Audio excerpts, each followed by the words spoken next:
Bom, vamos lá.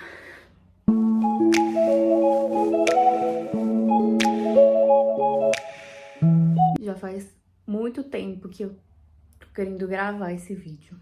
Porque, olha, gerar um ser humano é uma coisa louca. É uma loucura.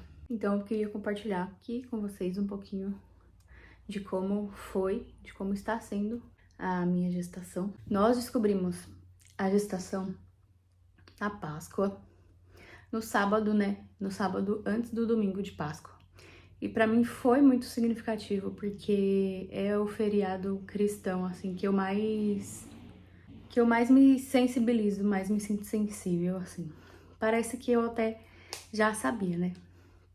Na verdade, eu já sabia, mas eu tava postergando de comprar o teste, porque eu tava com medo de dar negativo de novo, né? Pra quem não sabe, a gente já tava tentando engravidar, já fazia 2 anos. Quem é tentante há muito tempo sabe o quanto isso nos deixa sensível, né? O quanto esse momento é o momento mais tenso, assim, do mês, digamos. E aí eu tava postergando de comprar, mas aí eu falei, chega, dessa vez eu sei que vai dar certo, vou lá. Tanto que a gente foi na farmácia e foi assim, o moço da farmácia falou, se você quer qual? Você quer um mais carinho, né? Quer aqueles digitais, tá? Eu falei, não, moço, pode pegar o mais barato aí. Compramos, mais baratinho. Pedro foi no mercado depois e eu falei, vou fazer. Eu ia fazer só no domingo, mas aí eu já tava agoniada, falei, vou fazer. Aí fiz enquanto ele tava no mercado e deu positivo. Não gravei vídeo, não gravei nada, porque eu tava tão nervosa. E aí deixei em cima da cama pra quando ele chegasse, ele ver, né? Aí ele chegou, viu e teve a mesma reação que eu. Tipo, ficou perplexo, assim, meio que a gente ficou desacreditado. Parecia que não era, porque a gente já tinha passado por tantos negativos que aí quando a gente vê lá que deu positivo, a gente fica, meu Deus, será que é agora mesmo? Será que agora vai e tal? Aí a gente passou um tempo ainda assim, algumas semanas, mesmo depois de começar o pré-natal. E a gente ainda esperou uma semana pra ir lá no postinho aqui perto de casa pra começar o pré-natal, né? A gente foi no sábado, no próximo sábado. E aí, lá, a gente tem que fazer outro teste, elas pedem pra gente fazer o teste lá do posto. E aí aquela tensão, né? Tipo, meu Deus, será que eu tô mesmo? Vai que dá negativo aqui, eu passo vergonha. Enfim, começamos. Com 6 semanas nós começamos nosso pré-natal. Só que foi assim, foram 12 semanas tensas. Tanto que quando a gente descobriu, a gente não contou pra ninguém. Ficou só entre nós as primeiras 12 semanas. A gente acabou não optando por não contar pra ninguém, pelo risco que a gente sabe, né, que tem nesse início de acabar perdendo e tal. É um momento muito sensível, então a gente preferiu guardar só pra nós por enquanto. Tanto que nós só fomos revelar pra todo mundo, pra família, pros amigos, com 13 semanas, que era quando já tava mais seguro e tal. Bom, o que eu senti nas primeiras 12 semanas foram, assim, semanas muito difíceis pra mim. Eu enjoava com absolutamente tudo. Tudo que eu comia eu enjoava. Não cheguei a vomitar e tal, a ter episódio de vômito, mas não conseguia comer quase nada. O que eu conseguia comer era fruta e salada. Tanto que eu cheguei a emagrecer 10 quilos até chegar nas 13 semanas. E doce, principalmente. Assim, quem me conhece sabe que eu como muito doce. Eu sou uma formiga. E eu não conseguia comer doce nenhum. Todo doce me enjoava. Então eu não comia açúcar. Não comia açúcar nenhum. Então acho que foi um choque, assim, no meu organismo. E por isso que eu perdi muito peso muito rápido. Porém, como eu conseguia comer mais coisas saudáveis, assim, então isso acabou não afetando, né, a gravidez. Eu continuei saudável mesmo com a perca de peso, né? E aí, quando se passaram as 12 semanas, parece que é mágica, assim. Pelo menos comigo. Todo o enjoo, toda a ânsia passou, não existia mais. Consegui voltar a comer, mas como eu já estava acostumada com a alimentação que eu tinha feito durante esses 2 meses e meio, eu continuei, optei, né, por continuar assim mais saudável, até para evitar diabetes gestacional, essas coisas. Continuei não consumindo mais tanto doce quanto antes da gravidez. Agora falando do nosso diagnóstico, que é o título do vídeo, que é a placenta prévia. Com 22 semanas, a gente fez o ultrassom do segundo trimestre, né? O morfológico. E aí, nesse ultrassom, a médica nos disse que a placenta tava baixa, né? Tava com implantação baixa. E nos pediu para que eu tomasse um pouco mais de cuidado.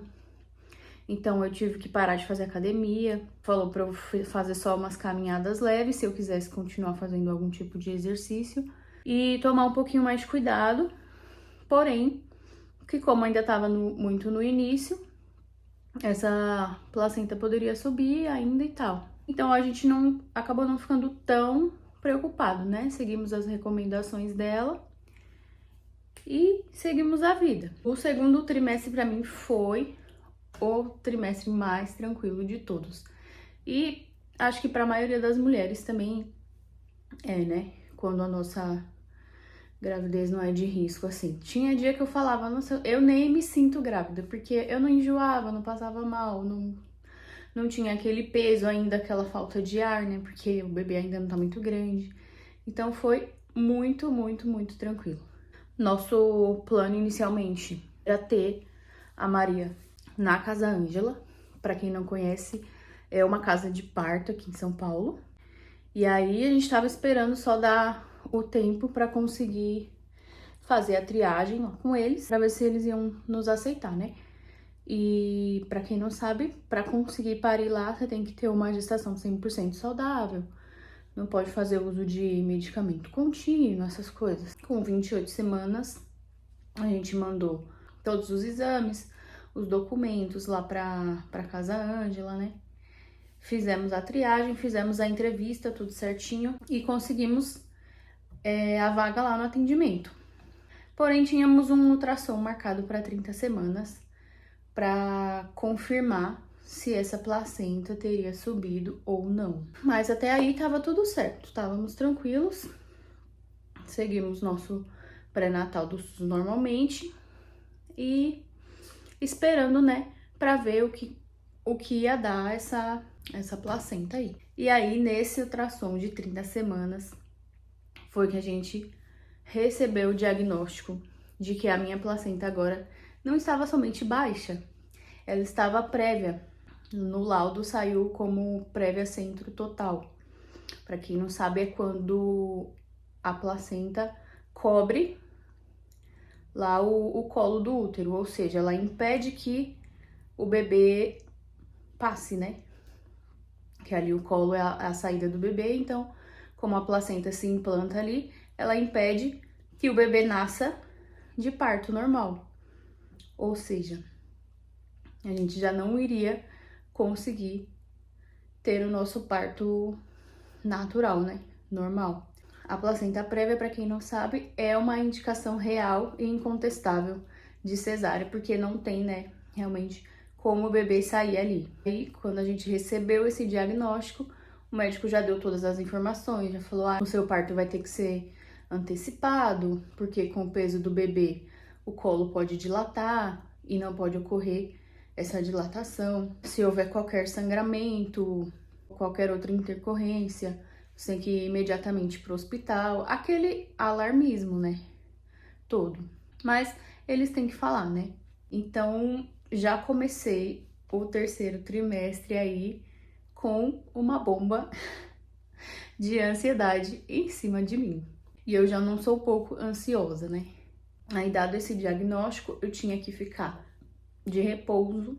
Eles me deram inicialmente um atestado de 1 semana Mas como não tinha havido sangramento, nada, eu pude voltar a trabalhar normal.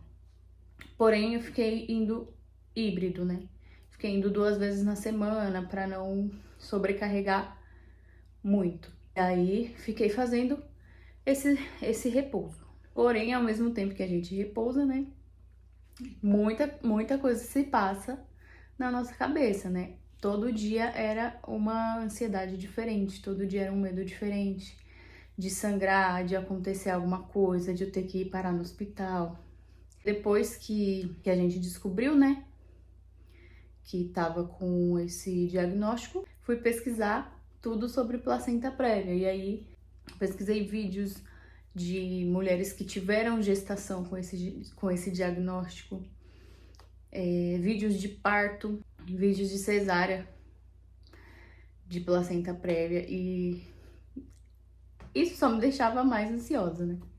E vendo esses vídeos, vendo vídeo de cirurgia e tal, eu fui ver o vídeo de uma cesárea de placenta prévia e, cara, foi realmente o pior vídeo que eu já vi na vida. Me arrependi. Me arrependi amargamente de ter pesquisado esse vídeo. E depois que eu assisti esse vídeo, eu falei, tipo, pra Deus, assim, indiretamente. Falei, meu Deus, eu daria tudo pra não ter que passar por uma cesárea, daria tudo pra essa placenta subir e eu poder ter o meu parto normal. Assim, despretensiosamente. Porém, assim, em nenhum momento nós, nem eu nem o Pedro, a gente reclamou de alguma coisa, né? Desde o início, quando a gente descobriu e entregou essa gestação para Deus, independente do que acontecesse, eu ainda cheguei e falei para ele, eu não vou reclamar de nada, nem de cansaço, nem de dor, nem de nada. A gente queria tanto que eu falei, eu fiz meio que uma promessa, assim, se é que a gente pode falar dessa forma, que eu não ia reclamar dessa gestação, de nada que acontecesse. Então, por mais que a gente estivesse passando por essas coisas e por mais que viessem medos, ansiedades, a gente ainda continuava muito tranquilo, porque nós oramos por isso. Nós oramos muito por essa gestação e sabíamos que Deus estava cuidando de tudo, né? E aí aceitamos que a Maju viria mais cedo, começamos já a agilizar as coisas. Graças a Deus, com 35 semanas, eu já estava com tudo pronto, porque com 37 eu teria que marcar já a cirurgia, né? Eles só esperam o bebê passar a não ser mais prematuro para poder marcar a cesárea, né? Aí nós fomos na consulta com 36 semanas, eu estava, e o médico deu a carta pra gente conseguir marcar o dia da cirurgia, né? Chegando lá na maternidade com a carta e tal, eles decidiram fazer outro ultrassom para confirmar mesmo onde essa placenta tava e tal. Aí na hora que a menina tava fazendo lá, ela perguntou pra mim, né, qual o motivo do ultrassom e tal. Eu falei, porque eu tô com a carta pra marcar cesárea, tô com a placenta prévia e tal. Ela olhou pra minha cara e falou assim, mas a sua placenta não tá prévia. Ela tá aqui lateralizada, porém ela não está prévia.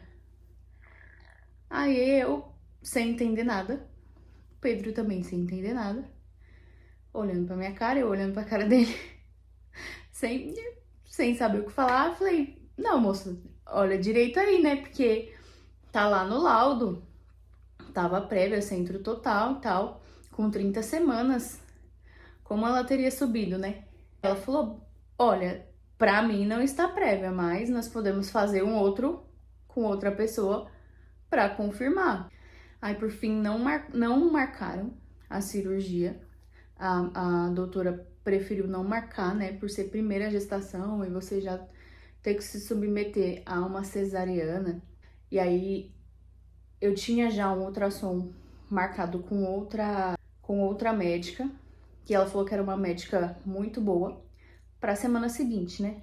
E ela falou, bom, vamos esperar esse outro ultrassom pra confirmar mesmo se tá prévia ou não. Não vou marcar cirurgia nenhuma ainda. Mas ainda assim, ela disse pra eu continuar com os cuidados que eu tava tomando. E caso houvesse algum sangramento, alguma coisa, eu ir lá pra maternidade. Assim seguimos. Nessa uma semana, tensos e ansiosos, mas já mais tranquilos e acreditados que ela realmente não estava mais prévia. A gente já tinha tomado posse disso, falado, bom, então é isso, né? Acabou que subiu, acabou que foi um milagre. Para quem nunca pesquisou sobre isso, todos os médicos dizem que o diagnóstico de placenta prévia, ele só é dado depois das 30 semanas, porque não tem mais chance dela subir, porque o útero já tá grande e tal, e aí não teria mais como ela se deslocar para outro lugar. Por isso que a gente ficou meio atordoado quando a médica falou que não tava mais. A gente falou, caramba, é isso mesmo? E era isso mesmo. E aí a gente já ficou mais acreditado, que tipo, é isso, não tá mais. A gente já tava preparado mentalmente pra cesárea, pra ela chegar mais cedo, e agora vai mudar tudo. E aí uma semana depois, a gente foi fazer esse outro ultrassom com essa outra médica, e ela confirmou mesmo que não estava prévia mais a placenta, e nos deu a segurança de que ela estava a mais de 5 centímetros de distância, né? O final dela estava a mais de 5 centímetros de distância do colo do útero, então nós poderíamos esperar o parto normal. E aí nesse dia, eu perguntei pro Pedro, né? Eu falei assim, você tinha orado por isso e tal? E ele falou que sim. Que assim como eu, ele tinha muito medo de que eu passasse por uma cesárea, tanto por mim quanto pelo bebê, porque pesquisando, né, a gente sabe o quanto o parto normal em si é melhor, tanto para mãe quanto para o bebê. Então, tudo que a gente não queria era passar por uma cesárea, né? Mas estávamos tranquilos. E agora ficamos muito felizes, muito mais tranquilos depois desse último ultrassom. E estamos aí aguardando. Hoje, nesse vídeo, estamos eu e Maria Júlia com 39 semanas, apenas esperando ela querer sair. Eu queria terminar esse vídeo com uma frase da vó Marlene, que foi uma senhorinha que eu achei essa semana no Instagram. Uma senhora muito abençoada. E ela usou uma frase assim: nem tudo que eu pedi para Deus, ele me deu, mas tudo que eu esperei, ele me deu. Quando eu ouvi essa frase, eu falei, cara, é isso. Essa frase, ela resume toda a minha gestação. E eu espero que esse vídeo ajude outras mamães que também recebem diagnósticos não muito legais na gravidez, mas eu queria que ficasse claro que é possível passar por uma gravidez tranquila, mesmo quando as intercorrências que podem acontecer acabam querendo tirar essa nossa paz. Obrigado para quem assistiu até aqui. Não sei me despedir de vídeos.